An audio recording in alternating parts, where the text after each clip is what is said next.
Um homem comenta: olha um padre bêbado. Que descarado.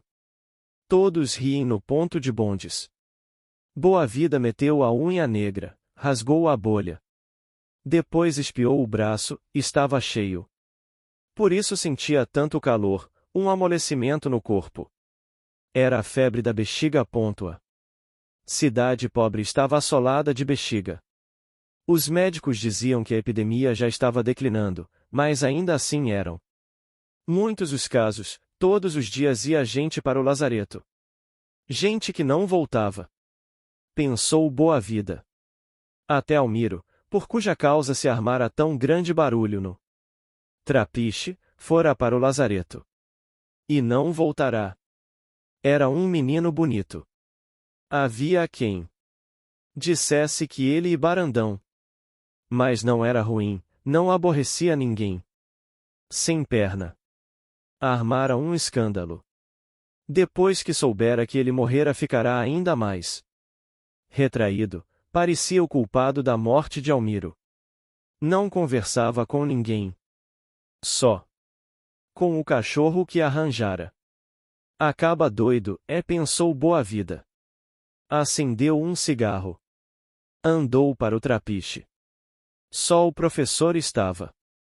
Aquelas horas da tarde era difícil que estivesse alguém no trapiche. Professor viu quando ele entrou. Passa um cigarro, Boa Vida. Boa Vida jogou um. Chegou no seu canto, fez uma trouxa com seus trapos. Professor ficou espiando aquele movimento. Tu vai embora? Boa Vida andou até ele com a trouxa debaixo do braço. Tu não diz a ninguém. Só a bala. Pra onde tu vai? O mulato riu. Pro lazareto. Professor olhou os braços cheios de bolhas, o peito. Tu não vai, Boa Vida. Por quê, mano? Tu sabe. É buraco na certa. Tu pensa que eu vou ficar aqui pra pegar nos outros? A gente trata de tu. Morria tudo. Almiro tinha casa, tá certo. Eu não tenho ninguém. Professor calou-se. Queria dizer muita coisa. O mulato estava na sua frente, a trouxa. Debaixo do braço cheio de bolha de bexiga. Boa Vida falou. Tu diz a Pedro Bala. Os outros não precisa. Professor só soube dizer. Tu vai mesmo? Boa Vida fez que sim, saíram do trapiche. Boa Vida olhou a cidade, fez um gesto com a mão. Era como um adeus. Boa Vida era malandro e ninguém ama sua cidade como os malandros. Olhou o professor. Quando tu fizer meu retrato, tu ainda vai fazer? Vou, Boa Vida. Vontade de dizer palavras carinhosas como a um irmão. Não. Me faz cheio de bexiga, não. Seu vulto desapareceu no areal. Professor ficou com as palavras presas, um nó na garganta. Mas também achava bonito Boa Vida andar assim para a morte para não contaminar os outros. Os homens assim são os que têm uma estrela no lugar do coração. E quando morrem o coração fica no céu, diz o querido de Deus. Boa Vida. Era um menino, não era um homem. Mas já tinha uma estrela no lugar do coração. Já desapareceu o seu vulto. E então a certeza de que não mais verá seu amigo encheu o coração do professor. A certeza de que o outro ia para a morte. Nas macumbas em honra de Omolu, o povo negro, castigado com a bexiga, cantava. Cabono, Aziela engoma. Quero ver couro zoa. Omolu vai pro sertão, bexiga vai espalha. Omolu espalhar a bexiga na cidade. Era uma vingança contra a cidade dos ricos. Mas os ricos tinham a vacina. Que sabia Omolu de vacinas? Era um pobre deus das florestas da África. Um deus dos negros pobres. Que podia saber de vacinas. Então a Bexiga desceu e assolou o povo de Omolu. Tudo que Omolu pôde fazer foi transformar a bexiga de negra em alastrim, bexiga branca e tola. Assim mesmo. Morrera negro, morrera pobre. Mas Omolu dizia que não fora o alastrim que matara. Fora o lazareto. Omolu só queria com o alastrim marcar seus filhinhos negros. Ó! Lazareto é que os matava. Mas as macumbas pediam que ele levasse a bexiga da cidade, levasse para os ricos latifundiários do sertão. Eles tinham dinheiro, léguas e léguas de terra, mas não sabiam tampouco da vacina. O Omolu diz que vai pro sertão. E os negros, os ogãs, as filhas e pais de santo cantam. Ele é mesmo nosso pai. E é quem pode nos ajudar. Omolu promete ir. Mas para que seus filhos negros não esqueçam, avisa no seu cântico de despedida. Ora, adeus, ó meus filhinhos. Eu vou e torno a voltar. E numa noite que os atabaques batiam nas macumbas, numa noite de mistério da Bahia, Omolu pulou na máquina da leste brasileira e foi para o sertão de Juazeiro. A bexiga foi com ele. Boa Vida voltou magro, a roupa dançando no seu corpo. A cara agora estava toda picada. Os outros o olharam ainda com receio quando naquela noite ele entrou no trapiche. Mas professor andou logo para ele. Ficou bom, mulato? Boa Vida sorriu. Vinham apertar a mão dele, Pedro Bala lhe deu um abraço. Mulato bom. Mulato batuta. Até sem pernas veio, João Grande ficou junto de Boa Vida. Zero Mulato olhou-os. Amigos. Pediu um cigarro. Sua mão estava descarnada, o rosto ossudo. Ficou calado. Olhando com amor o velho trapiche, os meninos, o cachorro que estava deitado no colo do sem pernas. Então João Grande perguntou: como era o lazareto? Boa Vida se voltou rápido. Seu rosto tomou uma expressão amarga de desgosto. Demorou um pouco a responder. Depois as palavras saíram com dificuldade. Ninguém sabe dizer, não. É uma coisa por demais. Uma nojeira. A gente quando entra é igual um que entra no caixão. Olhou os outros, que estavam suspensos das suas palavras. Sua voz era amarga, igual que entrasse pro caixão para ir pro cemitério. Igual. Não achou mais que dizer. Sem pernas perguntou entre dentes. Que mais? Nada.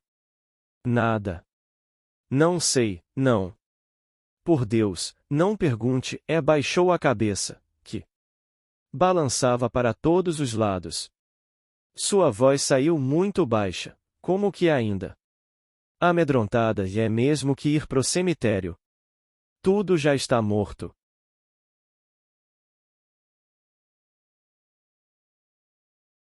Olhou como se pedisse que não lhe perguntassem mais nada. João Grande disse para os outros: a gente não devia perguntar nada. Boa Vida apoiou com um gesto da mão. Disse baixinho: nada. É ruim demais. Professor olhou o peito de Boa Vida. Estava todo picado da varíola. Mas no lugar do coração, professor viu uma estrela. Uma estrela no lugar do coração. Destino. Ocuparam a mesa do canto. O gato puxou o barulho. Mas nem Pedro Bala, nem João Grande, nem professor, tampouco Boa Vida se interessaram. Esperavam o queridó de Deus na porta do mar. As mesas estavam cheias. Muito tempo à porta do mar. Andara sem fregueses. A varíola não deixava. Agora que ela tinha ido embora, os homens comentavam as mortes. Alguém falou no lazareto.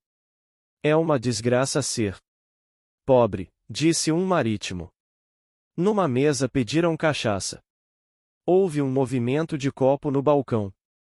Um velho. Então disse: ninguém pode mudar o destino. É coisa feita lá em cima, apontava o céu. Mas João de Adão falou de outra mesa. Um dia a gente muda o destino dos pobres. Pedro Bala levantou a cabeça, professor ouviu sorridente. Mas João Grande e Boavida pareciam apoiar as palavras do velho, que repetiu: ninguém pode mudar, não. Está escrito lá em cima. Um dia a gente muda, disse Pedro Bala, e todos olharam para o menino. Que é que tu sabe, frangote? Perguntou o velho. É filho do loiro, fala a voz do pai, respondeu João Adão olhando com respeito. O pai morreu para mudar o destino da gente. Olhou para todos. O velho calou e também olhava com respeito. A confiança foi de novo chegando para todos. Lá fora um violão começou a tocar. Noite da grande paz, da grande paz. Dos teus olhos. Filha de bexiguento. A música já recomeçara no morro. Os malandros voltavam a tocar violão, a cantar modinhas, a inventar sambas que depois vendiam aos sambistas célebres da cidade. Na venda de Deoclésio novamente ficava um grupo todas as tardes. Durante algum tempo tudo cessara no morro para dar lugar ao choro e lamentações das mulheres e crianças. Os homens passavam de cabeça baixa para as suas casas ou para o trabalho. E os caixões negros de adultos, os caixões brancos de virgens, os pequenos caixões de crianças desciam as ásperas ladeiras do morro para o cemitério distante. Isso quando não eram sacos que desciam com os variolosos ainda vivos que eram levados para o lazareto. A família chorava como choraria um morto, pela certeza de que eles não voltariam jamais. Nem a música de um violão. Nem a voz cheia de um negro cortava então a tristeza do morro. Só a reza das sentinelas, o choro convulsivo das mulheres. Assim estava o morro quando Estevão foi levado para o lazareto. Não voltou, certa tarde Margarida soube que ele morrera por lá. Nesta tarde ela já estava com febre. Mas o alastrim parecia ser dos mais mansos no corpo da lavadeira e ela escondeu de todos a notícia, conseguiu não ser metida num saco. Aos poucos foi melhorando. Os dois filhos andavam pela casa, fazendo o que ela mandava. Zé Fuinha era um bocado inútil, ainda não sabia fazer nada, com seus 6 anos. Mas Dora tinha 13 para 14 anos, os seios já haviam começado a surgir sob o vestido. Parecia uma mulherzinha, muito séria, a buscar os remédios para a mãe, a tratar dela. Margarida melhorou quando já os violões recomeçavam a tocar no morro, porque a epidemia de varíola tinha se acabado. A música voltou a dominar as noites do morro e Margarida, se bem ainda não estivesse completamente boa, foi à casa de algumas de suas freguesas em busca de roupa. Voltou com a trouxa nas costas, se atirou para a fonte. Trabalhou o dia todo, sob o sol e a chuva que caiu pela tarde. No outro dia não voltou ao trabalho porque recaiu do alastrime. A recaída é sempre terrível. 2 dias depois descia do morro o último caixão feito pela varíola. Dora não soluçava. Corriam as lágrimas pelo seu rosto, mas enquanto o caixão descia ela pensava era em Zé Fuinha, que pedia o que comer. O irmãozinho chorava de dor e de fome. Era muito menino para compreender que tinha ficado sem ninguém na imensidão da cidade. Os vizinhos deram jantar aos órfãos nesta tarde. No outro dia pela manhã o árabe, que era dono dos barracões do morro, mandou derramar álcool no de Margarida para desinfetar. E logo alugou, pois era um barracão bem situado, bem no alto da ladeira. E enquanto os vizinhos discutiam o problema dos órfãos, Dora tomou o irmão pela mão e desceu para a cidade. Não se despediu de ninguém, era como uma fuga. Zefuinha ia sem saber para onde, arrastado pela irmã. Dora marchava tranquila. Na cidade havia de encontrar quem lhes desse de comer, quem pelo menos tomasse conta de seu irmão. Ela arranjaria um emprego de copeira numa casa. Ainda era uma menina, mas havia muitas casas que preferiam mesmo uma menina porque o ordenado era menor. Sua mãe certa vez falará em a empregar de copeira na casa de uma freguesa. Dora sabia onde era e se dirigiu para lá. O morro, a música dos violões, o samba que um negro cantava ficaram para trás. Os pés descalços de Dora se queimam no asfalto ardente. Zefuinha vai alegre, vendo a cidade para ele desconhecida, os bondes que passam repleto, as marinetes que buzinam, a multidão que corta as ruas. Dora fora com Margarida certa vez à casa desta freguesa. Na Barra, elas tinham ido num bonde bagageiro, levando a trouxa de roupa lavada. A dona da casa fizera festa a Dora, perguntara se ela queria vir trabalhar ali. Margarida ficará de trazê-la quando ela estivesse mais crescida. Era para lá que Dora pensava ir. E perguntando a um e a outro tomou o caminho da Barra. A caminhada era grande, o sol no asfalto queimava seus pés sem sapato. Zefuinha começou a pedir de comer e a se queixar do cansaço. Dora o acalentou com promessas e seguiram.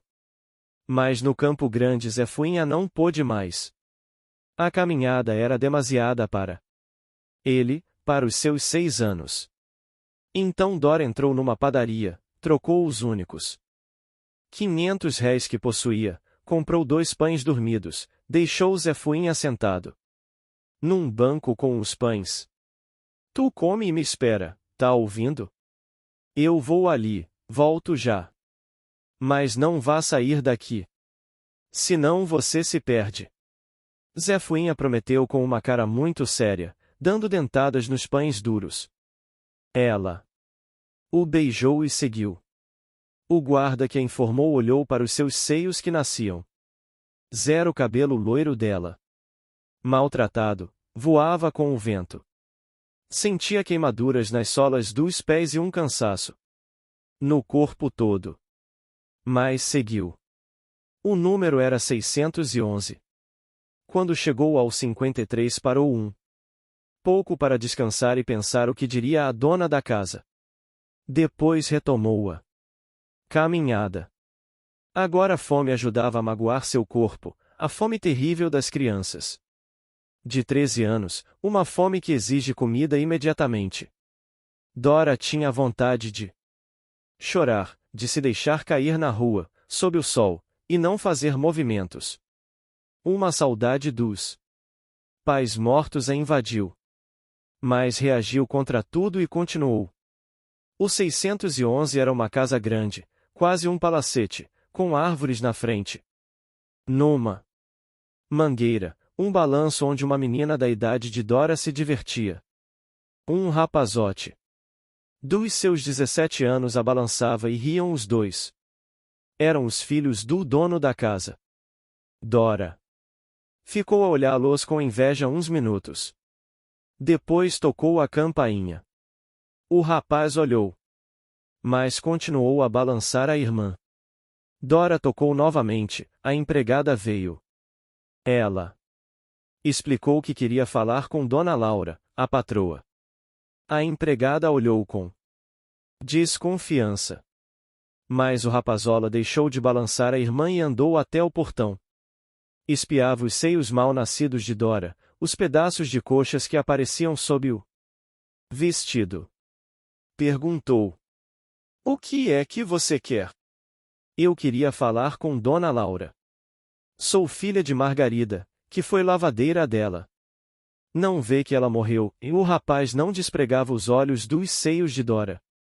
Era bonita a menina, de olhos grandes, cabelo muito loiro, neta de italiano com mulata. Margarida dizia que ela puxara ao avô, que também tinha cabelos muito loiros e um bigodão bem tratado. Dora baixou os olhos porque o rapaz não tirava os dele dos seus peitos. Ele também se desconcertou, falou para a empregada. Vá chamar mamãe. Sim, senhor. O rapaz puxou um cigarro, acendeu. Jogou a fumaça para cima estendendo o beiço. Deu mais uma espiada para os peitos de Dora. Você está procurando emprego? Tô, sim senhor. O vento levantou um pouco o vestido dela. Ele teve pensamento canalhas ao ver o pedaço de coxa. Já se sonhava na cama, Dora trazendo o café pela manhã, a safadeza que se seguiria. Vou ver se mamãe arranja um lugar para você. Ela agradeceu. Mas estava um pouco assustada, se bem lhe escapasse muito da malícia dos olhares dele. Dona Laura chegou, os cabelos grisalhos, a filha atrás dela, espiando Dora com olhos compridos. Era sardenta, mas tinha certa graça. Dora contou que a mãe tinha morrido. A senhora tinha me prometido um emprego. De que foi que Margarida morreu? De bexiga, sim senhora. Dora não sabia que dizendo aquilo tinha perdido a possibilidade do emprego. De varíola? A mocinha se afastou receosa. Até o rapaz se desviou um pouco, pensou nos seios pequenos de Dora marcados de varíola. Cuspiu com nojo. Dona Laura tomou um tom triste. É que já tomei outra empregada. Agora não tenho necessidade. Dora pensou em Zé Fuinha. A senhora não tem precisão de um menino pequeno para faz compra, recados, estas coisas. É meu irmão. Não, minha filha, não tenho. Não sabe de ninguém? Não. Se soubesse, recomendaria a você. Queria acabar a conversa. Voltou-se para o filho. Você tem 2.000 réis aí, Emanuel? Pra quê, mamãe? Me dê. O rapaz deu, ela pôs em cima da grade. Tinha medo de tocar em Dora, queria que fosse dali, antes de contagiar a casa. Leve isso para você. Que Deus lhe ajude. Dora voltou a descer a rua. O rapaz ainda espiou as nádegas que apareciam redondas sob o vestido apertado. Mas a voz de Dona Laura o interrompeu. Ela falava para a empregada dos reis, passe um pano com álcool no portão, onde esta menina pegou. Não é bom brincar com varíola. O rapaz voltou a balançar a irmã sob as mangueiras. Mas de vez em quando suspirava para si mesmo, tinha uns peitos muito bons. Zé Fuinha não estava no banco. Dora levou um susto. Era capaz que o irmão tivesse saído andando pela cidade e se perdesse. E como ela o iria encontrar, ela que tão pouco conhecia a cidade? Demais um grande cansaço a invadia, um desânimo. Saudade da mãe morta, vontade de chorar. Os pés doíam e ela tinha fome. Pensou em comprar pão. Agora possuía 2.400, mas em vez disto saiu em busca do irmão. Foi encontrá-lo embaixo das árvores do jardim comendo ameixas verdes. Dora deu-lhe uma pancada na mão. Tu não sabe que isso faz dor de barriga? Tô com fome. Ela comprou pão, comeram. A tarde toda foi uma caminhada de um lado para outro, à procura de emprego. Em todas as casas diziam que não, o medo da varíola era maior que qualquer bondade. No começo da noite Zé Fuinha não se aguentava mais. De cansado. Dora estava triste e pensava em voltar ao morro. Ia ser uma carga para os vizinhos pobres. Não queria voltar. Do morro sua mãe tinha saído num caixão. Seu pai metido num saco. Mais uma vez deixou Zé Fuinha sozinho num jardim para Ir comprar o que comer numa padaria, antes que fechasse. Gastou os últimos níqueis. As luzes se acenderam e ela achou a princípio muito bonito. Mas logo depois sentiu que a cidade era sua inimiga, que apenas queimar os seus pés ia cansará. Aquelas casas bonitas não a quiseram. Voltou curvada, afastando com as costas das mãos as lágrimas. E novamente não encontrou Zé Fuinha.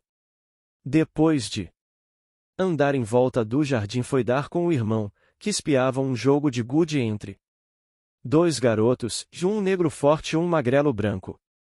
Dora sentou num banco, chamou o irmão. Os garotos que jogavam se levantaram também. Ela desembrulhou os pães, deu um a Zé Fuinha. Os garotos a olhavam. O preto estava com fome, ela bem viu.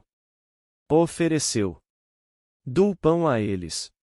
Ficaram os 4 comendo o pão dormido era mais barato em silêncio. Quando terminaram, o preto bateu as mãos uma na outra, falou. Teu irmão disse que a mãe de você morreu de bexiga. Papai também. Lá também morreu um. Teu pai? Não. Foi Almiro, um do grupo.